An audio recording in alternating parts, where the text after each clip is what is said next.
मित्रों, पिछली चर्चा में हमने गायत्री मंत्र के पहले चरण को थोड़ा खोल करके समझने का प्रयास किया था। गायत्री मंत्र का पहला चरण तत्सवितुर्वरेण्यम, अर्थात हम उस परमपिता परमात्मा के सविता स्वरूप का वर्णन करें। सविता के दो अर्थ निकलते हैं और ये सविता शब्द इस गायत्री मंत्र के हिसाब से इतना महत्वपूर्ण हो जाता है कि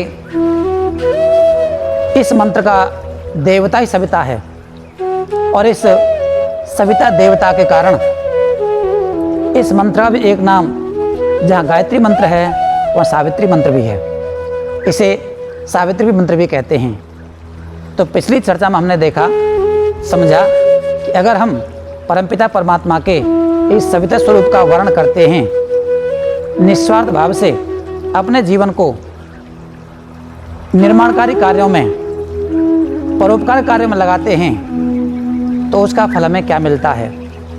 अब हम इस सविता स्वरूप के दूसरे अर्थ की ओर चलते हैं, जहाँ सविता वै प्रसविता भवति ये हमने जाना, वहाँ इस सविता शब्द का धात्वर्थ है, उसको भी जान लें तो ये पूरी तरह हमारे सामने स्पष्ट हो जाएगा और हम अपने आप को इस सविता स्वरूप के वर्णन करने के लिए भली भांति तैयार कर सकेंगे। सविता शुभ प्रेरणा धातु से बनता है, अर्थात प्रेरणा करना। परमपिता परमात्मा जहाँ सारे विश्व ब्रह्मांड को बनाता है, वहाँ परमात्मा हमें प्रेरणा भी करता है। परमात्मा निर्माता भी है और परमात्मा प्रेरक भी है। जैसे कि गायत्री मंत्र के ही आगे चलकर हम देखते हैं, तीसरे चरण में हम परमात्मा से प्रार्थना करते हैं, धियो यो न प्रचोदयात्, हे प्रभु आप हमारी बुद्धि को अच्छे मार्ग में, श्रेष्ठ मार्ग में प्रेरित कीजिए। तो परमात्मा निर्माता होने के साथ साथ प्रेरक भी है। अब हम इस प्रेरक स्वरूप को अपने जीवन में किस प्रकार स्वीकार करें, यह चिंतन की आवश्यकता है। मित्रों, एक बात व्यवहार की दृष्टि से विचार कर देखना। हमने संकल्प लिया कि हम परमपिता परमात्मा के सविता स्वरूप को वर्णन करें और हम निर्माण के कार्यों में लगें, लेकिन आप ये भी देखेंगे कि हमने परमात्मा के सविता स्वरूप का वर्णन किया है, मेरे आसपास रहने वाले मेरे परिवारजनों ने, मैं जिस संस्था में समाज में काम करता हूँ वहाँ के लोगों ने, और राष्ट्र में जहाँ कहीं भी मैं जिन जिन के साथ रहकर कार्य करता हूँ, जिन जिन के संपर्क में आकर कार्य करता हूँ, व्यवहार करता हूँ, उन सब ने तो परमात्मा के सविता स्वरूप का वर्णन नहीं किया। वो तो सारे अपने जीवन को निर्माण कार्य में नहीं लगाते, वो तो बिगाड़ भी करते हैं। और संसार में ऐसे लोगों की कमी नहीं है जिनको बिगाड़ में ही आनंद आता है। कुछ साहित्यकारों ने ऐसे लोगों के लिए एक बड़ा सार्थक नाम दिया है, जो लोग दूसरों के काम बिगाड़ने में आनंद की अनुभूति करते हैं। ऐसे लोगों के लिए हमारे शास्त्रों में एक शब्द का प्रयोग हुआ है और वह विघ्नतोषी, जो कार्यों को बिगाड़ कर ही संतुष्ट होने वाले हैं। तो ऐसे लोगों से भी हमारा पाला पड़ सकता है। हम घर परिवार की बातें करें तो आप ये देखेंगे कि एक व्यक्ति अगर कोई अच्छा कार्य करता है, निर्माणकारी कार्य में जीवन लगाता है और उसके आसपास रहने वाले उसके कार्यों को बिगाड़ने में रुचि लेते हैं, तो पहली बात तो ये कि बनाना, निर्माण करना बहुत ही श्रम का, साधना का और तपस्या का काम है, और बिगाड़ना बड़ा सरल काम है। बनाने के लिए 4 व्यक्ति लगें और बिगाड़ने के लिए एक ही हो तो ही पर्याप्त है। इस कहावत को हम सब भली बात जानते हैं, एक ही मछली तालाब को गंदा कर देती है।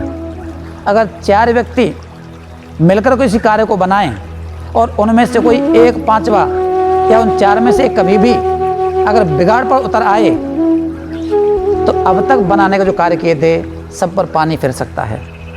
इसलिए मुझे केवल निर्माण के कार्य में संतुष्ट नहीं होना, क्योंकि माना मैं निर्माण कार्य करूं और अन्य मेरे साथ रहने वाले लोग हैं वो उसे बिगाड़ने पर कमर कस लें, तो बनाने की अपेक्षा बिगाड़ना सरल है। मेरे बहुत लंबे निर्माण के कार्य को कोई भी सहजता से बिगाड़ सकता है, और जब बिगाड़ने वाले बहुत ज़्यादा हों तब तो मुझे बहुत सावधान होने की आवश्यकता है। मैं केवल इसी बात से संतुष्ट नहीं हो सकता कि मैं तो निर्माण कार्य कर रहा हूँ, लोग बिगाड़े तो मैं क्या करूँ। ऐसा करके अगर मैं काम बनाता हूँ और लोग बिगाड़ते हैं तो बताइए उसका परिणाम क्या निकलना है।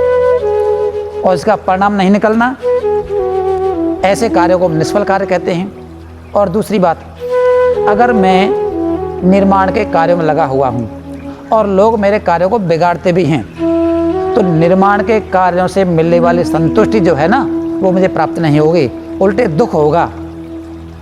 जब कोई व्यक्ति अपने पुरुषार्थ से किए हुए कार्य को बिगड़ते हुए देखता है, छिन्न-भिन्न होते हुए देखता है, विध्वंस होते हुए देखता है, तो निश्चित रूप से उसकी आत्मा को क्लेश तक पहुंचता ही है। तो हमें इस क्लेश से बचना है।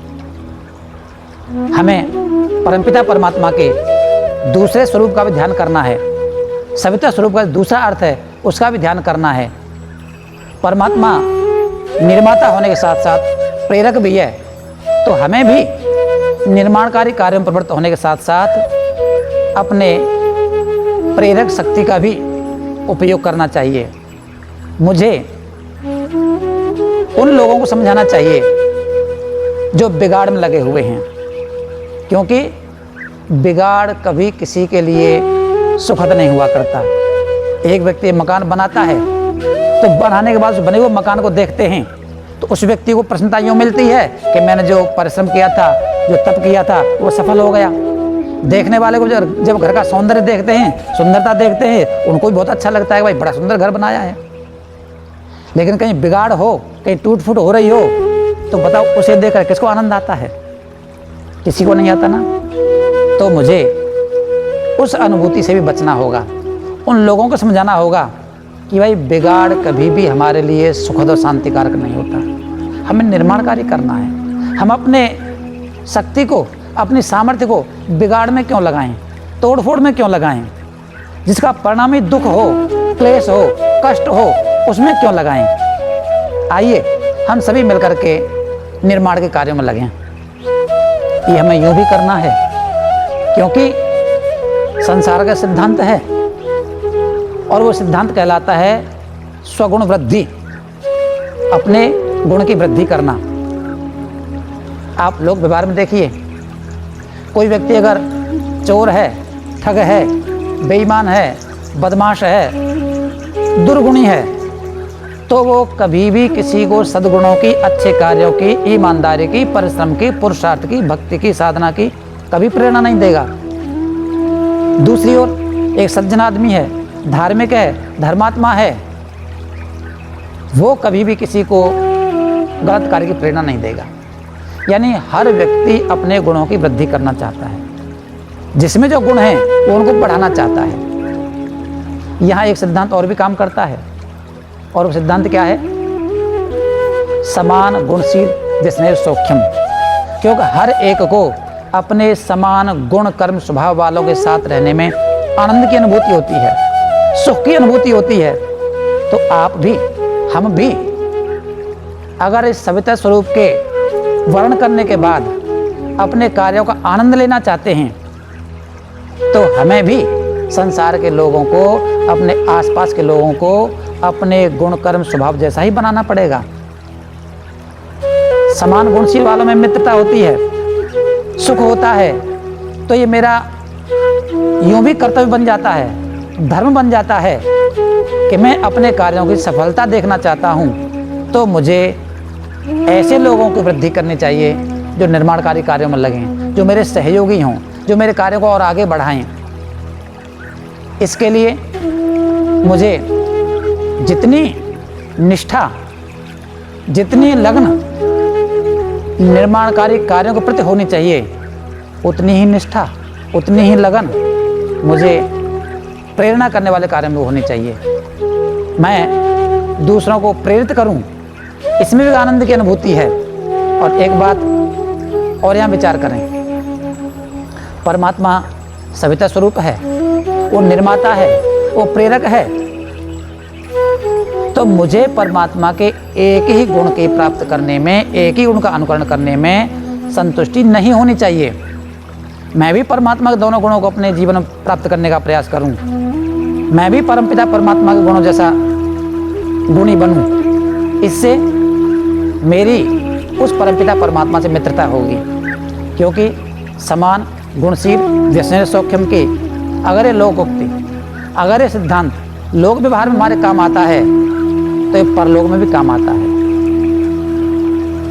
मैं जहाँ अपने गुणकर्म स्वभाव वालों के साथ में यहाँ संतुष्ट रहता हूँ, सुखी रहता हूँ, तो हमारे ऋषियों ने कहा है विष्णु भूता भजेत विष्णु। ऐ लोगों, अगर तुम विष्णु की उपासना करना चाहते हो तो तुमको स्वयं को विष्णु बनना पड़ेगा। तो अगर मैं परमपिता परमात्मा के सविता स्वरूप का पूर्णता अनुकरण करता हूँ, मैं स्वयं भी निर्माणकारी कार्यों में लगता हूँ और लोगों को प्रेरणा करता हूँ, तो मेरी परमपिता परमात्मा के साथ गुणों में समता होती है, मेरी परमात्मा से मित्रता होती है, सौख्यपन होता है, निकटता होती है। तो बंधु, आपने सोचा कि केवल एक परमपिता परमात्मा के सविता स्वरूप का वर्णन करने में कितनी आनंद की अनुभूति होती है। पहली बात, संसार की सारी वस्तुएं मेरे लिए शांतिकारक और कल्याणकारक बन जाती हैं, मेरे कार्य सफल होते हैं और मैं परमपिता परमात्मा के प्रति निकटता अनुभव करता हूँ। उसके गुणकर्म स्वभाव के अनुसार अपने गुणकर्म स्वभाव को सुधारने का प्रयास करता हूँ। तो इस सविता स्वरूप के वर्णन का एक अनूठा आनंद ये भी है कि मुझे जहाँ लोक में मेरे व्यवहारों को, मेरे कार्यों को सफलता प्राप्त होगी, संसार मेरे लिए शांतिकारक और कल्याणकारक बनेगा, वहीं उस परमपिता परमात्मा के साथ मेरी सौख्यता होगी, मित्रता होगी, अपनापन होगा, निकटता होगी और परमपिता परमात्मा की कृपा करुणा मेरे ऊपर अधिकाधिक रूप से प्राप्त होगी। स्वामी दयानंद जी एक बड़ी सुंदर बात कहते हैं। ऋषि कहते हैं, जो संसार में जितना उपकार करता है उस पर परमपिता परमात्मा की उतनी ही कृपा होती है। तो ये सविता स्वरूप का वर्णन मेरे जीवन को सफलता के सोपानों पर कहाँ तक चढ़ा देता है। परमात्मा की कृपा का पात्र बन जाता हूँ मैं। मित्रों, ये सविता स्वरूप के वर्णन की हमने चर्चा की, आनंददायक चर्चा, प्रेरक चर्चा, सुखद चर्चा। लेकिन इससे आगे हमें अगली बार गायत्री मंत्र का जो दूसरा चरण है, भर्गो देवस्य धीमहि, उसकी क्या आवश्यकता है, इस पर थोड़ा सा सांकेतिक बात करते हैं, फिर हम वाणी को विराम देंगे। मैंने संकल्प लिया कि मैं परमात्मा के सविता स्वरूप का वर्णन करूंगा, लेकिन मेरे अंदर अब तक जो भी गुण कर्म स्वभाव हैं, कई बार मैं संकल्प लेता हूँ, संकल्प टूट जाते हैं। कौन ऐसा व्यक्ति है जिसने कोई अच्छा संकल्प लिया हो और उसके मन में उसके प्रति कभी कमजोरी नहीं आई हो? संकल्प लेते हैं, टूट जाते हैं, लेते हैं, टूट जाते हैं। क्यों टूट जाते हैं? मैंने भी परमात्मा के सविता स्वरूप के वर्णन करने का संकल्प लिया है। ये संकल्प न टूटे, इसके लिए आवश्यक है कि मैं गायत्री मंत्र के अगले चरण को भी भली भांति देखूं, जानूं, समझूं और उसे भी जीवन में आत्मसात करने का प्रयास करूं। अगर आप ऐसा करना चाहते हो तो अगली चर्चा भी अवश्य सुनें। धन्यवाद।